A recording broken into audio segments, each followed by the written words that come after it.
కదా 200 పోసుకుంటున్నాగా మరి అదేంటి అనుకుంటాడు అదే అదే వాడు ఇంకా ఉండగా అనుకుంటాడు నా దగ్గర అసలు అదే నా బాధ ఆడే వస్తుంది నేను సరే నా టైం అయింది మరి నేను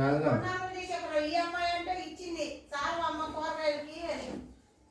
అని రారుండే కానీ ఇంకెక్కడ పోతా వేరా తీసి పోగులు పెట్టా పొరుసులో తీసి పొరుసులో పోగులు పెట్టేసుకున్నామా పుట్టిదైతే పొరుసులో పోగులు పెట్టే తీసి చెవినే పడుతుందని ఊళ్ళో పెట్టా చెవినే పడుతుందని కడిగి శుభ్రంగా అసలు నమ్మడు మనిషి మాట నమ్మడు మనిషి మాట నమ్మడు ఇంకో పొరుసు చూసు 200 చాలు ఏది చాలా మాట చికెన్